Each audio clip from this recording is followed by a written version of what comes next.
Hey everyone! Today's video is a little different. We're going to do a field trip off to my local dealer, mostly to have a look at what type of cars they have in the dealership in these days of no new cars. That's right, Porsche are really struggling to fill their dealerships with anything except for used cars. And I wanted to talk a little bit about that today because I get a very steady stream of people writing, "Nick, help me, I'm trying to buy a 911. Nick, how do I get a discount on a GT3? Nick, what sort of discount should I get on a Macan base? Nick, I can't find any of these cars in any showrooms." Yes, every day they flood in. So I wanted to try and address some of those questions and talk a little bit about the market at the moment. But before we go on, let me stress that none of what I'm about to tell you is official from Porsche. It is just information that I've gleaned from my friends at Porsche North America, my friends from my local dealers, and my friends within the industry and the Porsche community itself. I don't even think Porsche knows exactly what's going to happen over the next 6 to 12 months, but we can take some well-educated guesses and we can take what we know is going on right now. First of all, let's look at the state of things. Since about February and March this year, Porsche have really brought down their production numbers because of supply issues. And it's not even the equivalent in each country. There's a lot more Porsche cars being sold in Europe, the Middle East, even China, than there are in North America, that is US and Canada. Yes, we Fahrenheit people are really getting the short end of the stick in this latest car crisis, if you want to call it. Porsche have only actually delivered 1,800 911s in this year so far. That is a significant decline. Normally Porsche delivers between 1,000 to 1,100 911s within the USA each month. So as you can see, we're down below 20% of the normal numbers. And also, we haven't seen any of the GT3s here yet, whereas the rest of the world already has GT3s. So it's hard to know exactly what percentage of manufacturing Porsche are actually doing at the moment. But if you just look at the North America, it's down to about 20% of normal volumes. Now, Porsche did state all the way back in June that they're hoping to see a significant uptick in production numbers in October, November this year. But dealers are yet to see any of those. Yeah, fuck off. Oh, that was a big nasty wasp. Back to our original programming. Where was I? Yes, Porsche had indicated that they're going to give out a lot more allocations in October, November. Dealers are yet to see those allocations, but that should be the first 911 allocations that most dealers have seen for a long time. And most dealers are getting 2 or 3, apparently, 911 allocations and continuing each month or every other month to get 2 or 3 allocations, which has got a lot of dealers excited and taking deposits. It could be a bit of a disaster, to be honest, because depending on the dealer you're dealing with, some of them are more honest than others. The good dealers tend to just take as many as they think they're getting. Other dealers really chalk up and get those deposits farmed in. So yes, I'll give you some examples. Like there's a dealership which I would call the worst dealer in North America, possibly the world. I won't name it because they've got a bit pissy with me in the past, but it is in a major city. And their practices are, well, I won't say what their practices are, but so right now I've got a lot of viewers that write to me and say, oh, you can put your deposit down at this dealership. They took mine and I'm number 2 in line for a 911. But I also get the same email from 5 or 6 other people, and they're also number 2 in line. And the deposits that they're being asked to put down are outrageous, and they're being asked to commit to some of the add-ons at purchase time. And the add-ons from this dealership are outrageous. $7,000 for wheel and tire insurance, $10,000 for the paint protection film. It is crazy. And I've actually had viewers that have been happily dealing with this dealership for years, and I ask them, what do you pay for an oil service on your base Macan? $1,100. And I'm yeah, this dealership they're just so badly behaved. And so there's dealerships like that are basically doing what's known as deposit farming, where they have no intention or ability to fill these orders, but they take all the orders anyway to keep the relationship with the customer and to have a massive pile of money sitting in their bank account. It is outrageous. So be careful if you're shopping around. Really, I don't have an answer for anybody as to how I can get in line for a 911. Yeah, putting a deposit down with a dealership that you trust, that certainly might work. And if they're a good dealership, they won't mislead you. They'll be upfront saying, we're probably going to get 4 allocations. You're number 25 in line. It's going to take a few months, probably right through the middle of next year before you get your 911. And touching briefly on Gt3 allocations, because man, everyone's in a fever about them at the moment. So the Gt3s, we know we've got Gt3s coming, and most dealers have 3 or 4 Gt3 allocations in their system already. But of course, most dealers already have 20, 30, 40, up to 60 people in line for those allocations. So what Porsche have said to the dealers is that they will be getting every 8 weeks the same amount of allocations, whether it's 1 or 2 or 3 cars for the rest of the next year, which I think is highly unlikely. Really, they're committing to 7,000 cars to the US next year. I don't think they're going to deliver 7,000 GT3s to the US next year, considering they only delivered 1,800 total 911s to the US this year. So we'll see. I'm hoping, for everyone's sake, that I'm wrong and that the flow will suddenly get going, but in the state of things right now, it is very unlikely. The only car, the only model in the whole Porsche range which dealers actually have probably some spare allocation is a base Macan at the moment. And that's only possible because they've dropped a bunch of parts off it. That's right. Right now, if you buy a base Macan, it'll be missing things like tire pressure monitors and rain sensors and so forth because they can't get those parts, but they'll ship the cars with parts missing that aren't important and retrofit them next year sometime when they become available. I don't see this problem going away anytime soon. I mean, they might start getting parts here and there, like the Macan this year, the S, GTS and Turbo was put on stop sale for about 3 months because they couldn't get the right leather parts, they couldn't get the parts for the seats. And every model has had a similar story. At some point, they've been on stop sale because of parts problems. And so it's not just one thing, it's not just one chip anymore, it's all sorts of things are short on these cars, which is why Porsche currently have no models which they have ample of.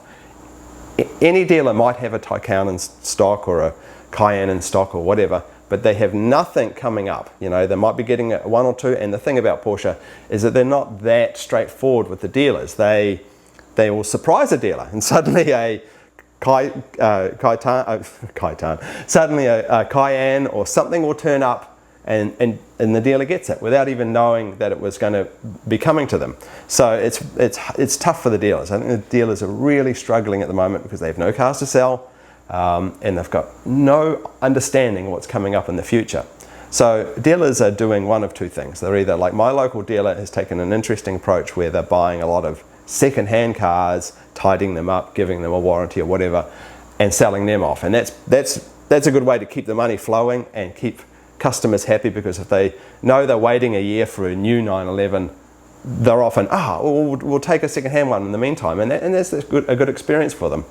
Or they're up to dodgy things like this other dealership I talked about, where they're farming deposits and charging outrageous prices for services. I guess whatever it takes to keep the business going. But yeah, there's certainly 2 very different types of dealers out there. So watch yourself, and it's impossible to know whether you're putting down a deposit for a genuine place in line or putting down a deposit just to give the dealer money in their bank account. Yeah, I've got no advice on how to spot that. So yeah, that's the grim situation, is that Porsche dealers in the US at least are getting a handful of 911 later this year, and how many more following that is a mystery. And for other models, like everyone's waiting for the new 2022 Macan, and so many people are expecting a discount on that. There's no chance. There's no chance you're going to get a discount on a Macan normally. In the good times and the normal times, you can, depending on how it's spec'd, you can get anywhere from a 5 to 8% discount on a Macan S. These days, there's just no chance. And it's not actually going to be released. This is the other mistake everyone's making. as they put it up on their configurator, people, even though it clearly says released first quarter of 2022, people immediately run out and try and buy a 911 GTS or run out and buy a 2022 Macan or any of the other models that are going to be released and knocking on their dealer door trying to get those cars. Nobody can sell you those cars. And anyone that's claiming that they have an allocation for that, they are lying, because like the 2022 Macan, the allocations don't come for another few weeks or even a couple of months. And the same with like a GTS 911.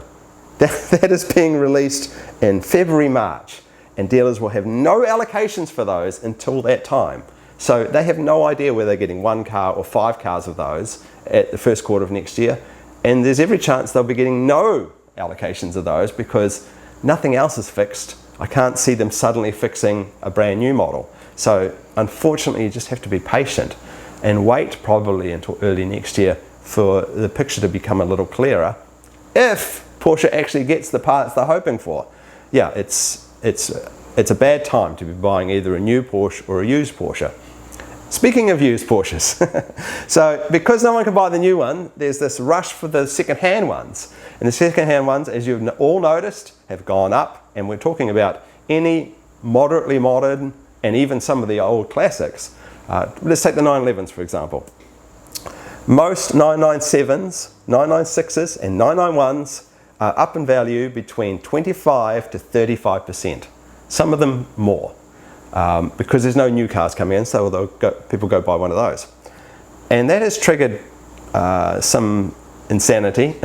I can understand why it's gone up, but people need to understand that there's every chance, there's no reason why it wouldn't go back down again. So I get a lot of emails from people going, Nick, I think I should invest in a couple of 911s because the prices are just racing up. No, do not use these cars' current prices as a basis for your investment strategy, because there is a perfectly good and understandable reason why they have climbed so quickly, and that same reason is why they are also going to teeter off and come back down gradually as soon as supply returns. Suddenly we will have a glut of 997s on the market as people want to get rid of them to buy or trade for their brand new 992. And that will drive the prices right back down to where they were in 2018, 2019. So for example, I've been watching the price of my old car, which was a 2017 911 991.2 manual transmission. And at its lowest point, it was worth about $75,000. And now they're the price of a brand new S model 911. So they've gone up like 35%. And people buying them for these. Well, there's nothing to stop them from sliding straight back down to that price within a year or two when new cars return and people don't want these cars anymore. So be very careful about buying a used 911 or any model Porsche for that matter right now if you don't absolutely have to, because you're going to lose much more than the normal depreciation on these cars when the situation resumes as it was in 2019 or 2018. Just a warning. Maybe I'm wrong, but I suspect not.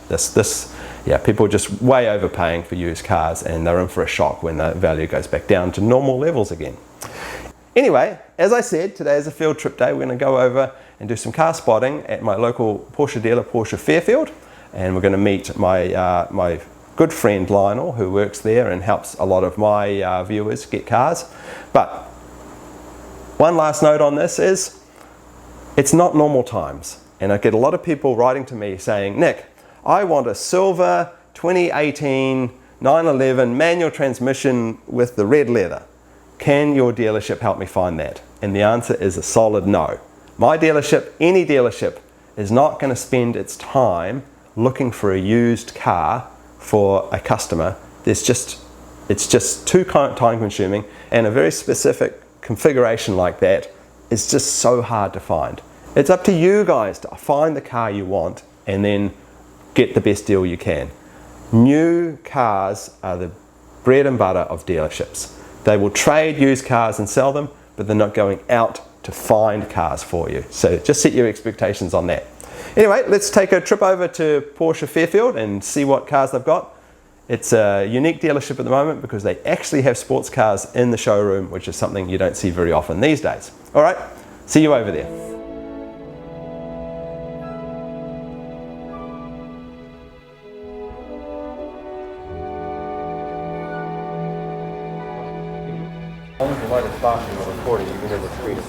Yeah, anytime you want to see what the screen is showing, just tap it.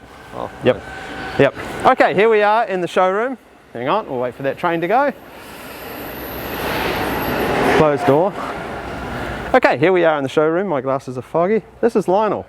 Lionel's my top man here. Show your face for a minute there, Lionel, so they can see how dodgy you look. Are you sure? Yeah, I'll just call. Yeah, there we go, there we go. And don't get scared. We're here because this showroom actually has some sports cars in it, which is a rare thing in Porsche showrooms, bizarrely these days. So I'm going to do a quick walk around. We've got Tui with us as well. Have a look what we got. Where should we start, Lionel? What do you like? What's your favourite car in here? Well, I think that's kind of easy. It's probably one of the hardest cars to get right now. It's that guy right there. That guy right there. Let's go and have a look, shall we? Is it actually for sale? It is for sale. Oh, shit. So this is a 2020 Spider. Yep. Obviously PCCBs. Yes. Bit of carbon. So how on earth do you guys have one of these in stock? So this is a client who actually, we sold the car to him pre-owned. Yep. And he just traded it back into us for a 911 GTS. Oh, nice. Look, I found the keys. Well, that's convenient. It is convenient. Let's have a quick look inside. Ooh, yellow seat belts. Hey, we need to justify the expense of the PCCBs, right? Yes, by matching the seat belt. Yeah, she's a bit of a dark interior otherwise. Yeah. But that's cool that you got one of these for sale. All right. Shall we move on to the other end of the scale of the sports cars in your dealership at the moment? Like this guy right here. This guy right here. This is the. You want to get a bargain sports car in the Porsche range? 99 bucks. I think that was the first year, and it's 16,000. That's it. They're actually a lot of fun, these cars to drive. Boxers are great cars. You get in and go, throw them around, easy to drive. I remember the massive lines that were formed when this car came out. It's got a special seat belt arrangement there. But yeah, it looks pretty tidy. It's like a midnight blue, I think. $20,000. It's the real deal. And next in line, we've got the 996. Yes. So this is an 04 C4S cab. Yep, in cab, yep. It's very tidy. Yeah, this car is very well maintained. One of the first things that you notice on the 04s and 996 in general, you see a lot of wear and tear. Right, yeah, you don't see that. Yeah, especially. But this car is really clean. Yeah. How many miles on this bad boy? Do you know? This car is almost 40,000 miles. Oh, really? Yeah. Oh, it's still new. You know, I had a 1997 Audi that had this exact same air conditioning button arrangement. They must have shared them, yeah. Yeah, and the old, the carpet they had for the longest time as well. Yeah, black on black or blue on black. Is it blue? Yeah, this is black. all black. It's black. It's all black. It's a black on black. Darth Vader's car. That's pretty cool. All right, moving up to the next generation, 997. Yeah, this is a beautiful car. This is the 08, last year of the Mesger engine. Yep. Stick shift. Yep. And, well, yeah, stick shift. It's a real unicorn, this one, isn't it? Yeah. So this would be the last year of the stick shifts in the turbos, and it's a cabriolet. Also very tidy. Also with the carpet. And looks like some sort of third-party PCM in there. Yeah, so they did actually make the stick shift all the way through 2012, which was the last year of the 997. This was the last year of the Mesger engine. So 09, 2010, actually one of my clients has a beautiful. Sure, that's right. It's got a 2010 coupe stick shift. Really? Yeah, so it's GT silver with the cocoa interior. Wow, that's cool. Yeah, I thought the stick shifts ended at the 997.1, but I could be wrong. We'll confirm that. Yeah, someone on the comments will tell us which one of us is right. I can assure you. Yeah.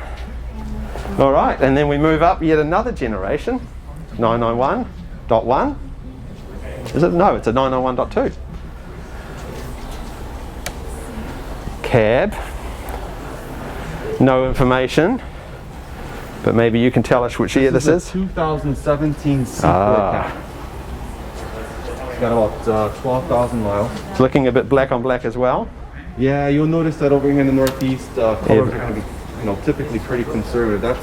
That's about as loud as it gets, and they're not all that. Yeah, that one's pretty loud. Yeah, that's pretty cool. Yeah, this will be a popular car. Boy, convertibles are hard to find as well, aren't they? Yeah. Is this a new car here? Do we have a new car? You have a new car in the showroom? It's a new car, but it's sold. It's waiting for the customer to take delivery. Oh, they've got beige in there. That's a good. Yeah.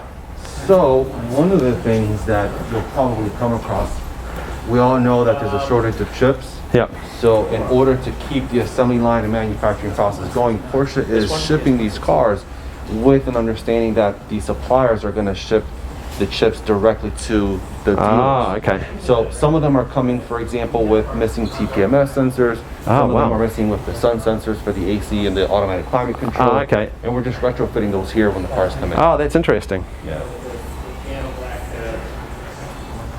We've got a Boxster. This is a Boxster S. Is this a new one? Beautiful. Oh, this is a 2017. Oh, yep. This is a Boxster S. You can always tell by the red 2017, yep. calipers, yep. Again, a lot of fun to drive. Yeah, a lot of fun to drive these. And I like this dark blue color. I know a lot of people in the comments are probably saying blasphemy. It's not a flat 6 naturally aspirated, right? But they're picking back up. People are starting to see see the value in these cars. All right. Yeah, and here it is. This is a 16 GT4. We actually just took this car in. Oh, yeah. Yeah, I can see there's still. Yeah. Yeah. A 16 GT. Wow, look at the stitching in there. This thing's going for it on stitching. Ah, see, here we go. Yellow seat belts with yellow stitching everywhere. Yeah. Carbon fiber. And no sports cars complete without that guy right there. This short knob here. No, the fire extinguisher. Oh, the fire extinguisher. Yes. Oh, yes. I have one in my car, but for completely different reasons. Well, it's funny. So one of the comments that I heard that the fire extinguisher is not for your car. It's for the car trying to keep up with you. Ah. We shall see. Where'd the dog go? Tui. Oh, there you are. Good girl. Note that Tui's leash also matches the carbon ceramics. I think we just want your next car. Oh, you find my car? Yeah, I think so. I think this is a sign. I am too fat and white to fit into these seats. Awkward times. I heard they stretch over time. Oh. What's up, man? Are you lazy today? Huh? Are you lazy today?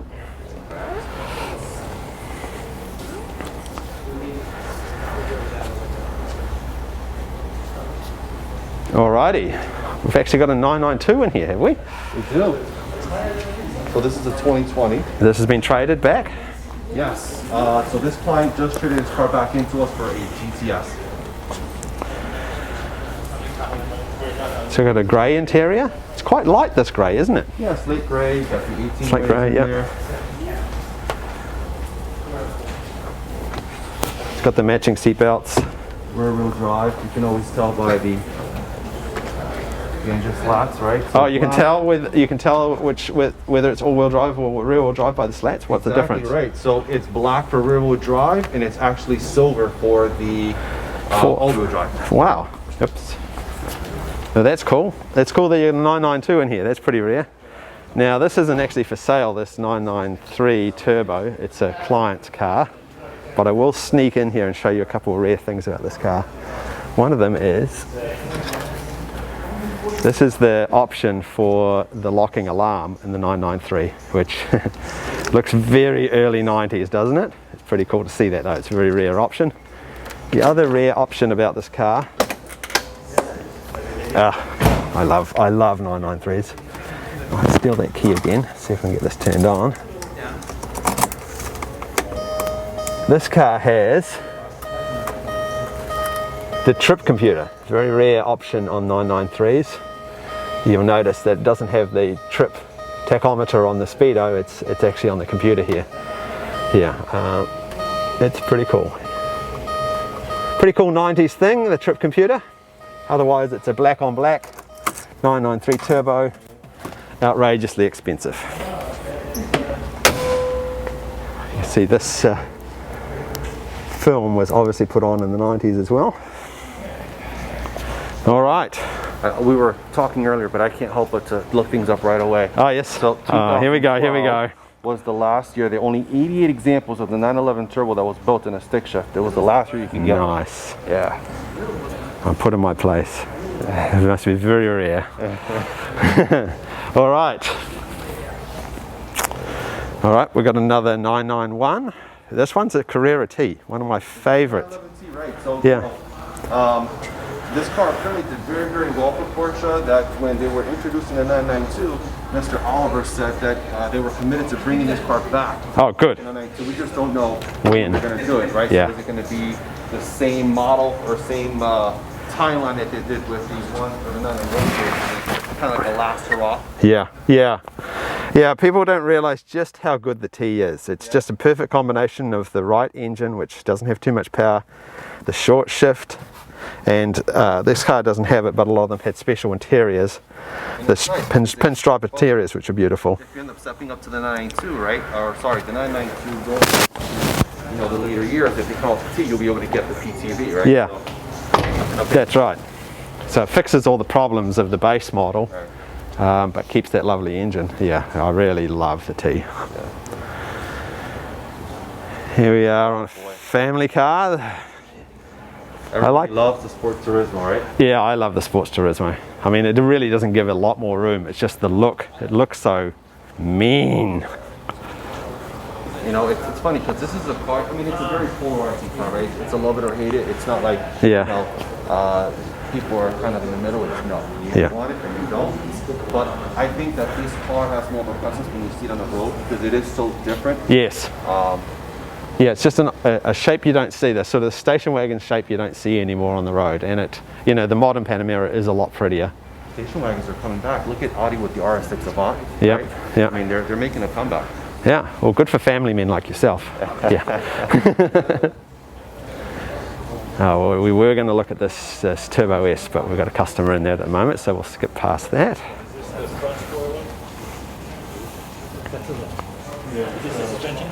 Oh, okay, that's good.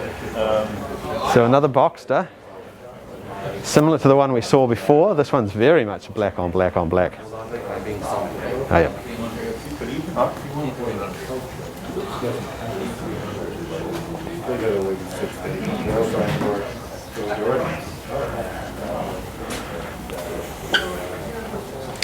Okay, another Boxster S, similar to the one we saw before. I think also a 2017.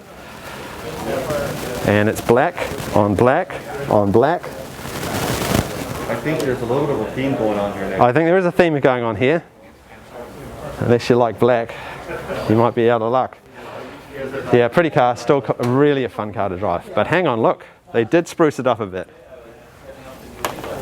Look at that, red seatbelts.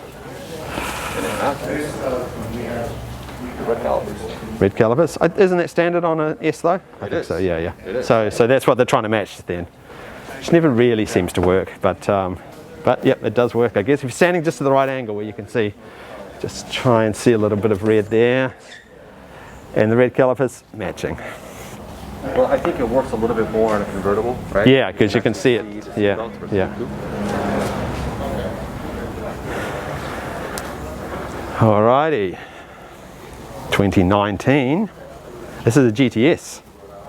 So really, no, this is a base. So this is actually the wrong. Okay, tricked me. I was going to say because there's no black This is on a black. base 2018. Right. Really, the standout. Well, It's got the upgraded wheels. upgraded wheels, absolutely. You think that? Yeah, they look odd, don't they? Anyway, So really, the standout for this spec, because it's again not common for the Northeast, is the interior, right? So you have the chalk interior. Actually, I had a 27 That's right. 911 that was chalk well, it was the blue, yeah. I remember that. And these wheels as well. So I should love this car. That was nice. You had the Sport Tech seats in yours. Yeah, Very comfortable. yeah, very cool. Yeah, automatic. Yeah, nice car. Nice car. What do you think, Tui? All right. Sneaking over. We're coming. You what? Can't go anywhere without one of these. We gotta show off the fancy hand. Oh, the hands, and let's give it a try. Oh, it does work. There we go. Oh, look out! Look out! Look out! There's paparazzi outside. Alrighty. We seem to be. Hello, paparazzi. Here we are in Boxster land. Bilingual. Bilingual, yeah. I wonder if he can fly a plane.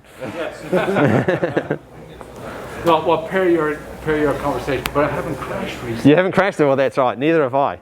Thank God. All right, does this one have the right one on? 2017 Boxster S. 74,000. Grey. We need more black and grey in the world. I'm always telling people this. Okay, so nothing really special, just a good, clean model. You know, if only we could find another grey. Oh, here we go. Don't have to go too far. There's a GTS, yeah. Which? So, I mean, most of us know this color rate's ag and gray, but enjoy what you can, because pretty soon it's going to go away just like you did in the Macan. Oh, and you get to pay, I don't know, 12 grand for it. Oh, I say thank God. Agate Grey. My own family buys Agate Grey. It is. But yes, oh, that's good news that Agate Grey is going away. They'll replace it with something similar though, probably. And we're back to the start. Oh, we actually missed one. Oh, yes. So this is the sedan version of the Panamera. This happens to be a 4S. Oh, yep. It's got a bit of a porn star interior in there. But those wheels are nice, aren't they? They're nice. So those are the design wheels, right? Yeah. It's kind of like the spider wheels that you find on the Macans, on the 911, but they just fall. Yeah. It is a little different. Yeah, yeah. So interesting, no Taycans currently in the dealership. Taycans, exactly, yeah. Yeah. So, you know, Yeah, I think you hit. done very well for Porsche. Yeah. It had a little bit of a lukewarm reception when the car first came out, talking about range and things of that sort, but with all of the third parties, when people started getting in their hands, everything changed. People realized that that was totally wrong in terms of what these cars were capable of getting. Yeah. Yeah, they've been very popular. I've enjoyed driving them as well. Yeah. All right, very good. Tui, I'm watching you. Behave yourself. All right, Lionel, thank you for the tour. Very interesting range of cars in the dealership at the moment. It's been a pleasure wasting your time. Yes, yes. All right, bump it. Thanks, dude. You got it. Well, I hope you all enjoyed that quick tour of a Porsche dealership that has no new cars. Strange world that we live in. Anyway, normally at this point I do a little advert for my shop, which I'm actually changing. I'm going to be closing my shop down and splitting it up because it's become too busy for me to be able to handle on my own. And it is cheaper and better to order one of my favorite products, which is the Rapid Dry Towel, which is a product made by a friend of mine. It's his business. And I'm going to explain in the next video what's going on with that and another product, the Rapid Dry Dog. But in the meantime, I've got a bunch of people pestering me. Nick, how do I buy a Rapid Dry Towel? So until I get my act together, I've got a link in this video as to where to buy the Rapid Dry Towel directly from the supplier, and I get a little cut for Tui's drug problem. So yeah, go buy a Rapid Dry Towel or a Rapid Dry Dog Towel. I'll be explaining in the next video, but the link for those products, because they're so popular and they are excellent products, is below. So yep, that's that. I'll see you in the next video, which will be about towels. Okay, bye then.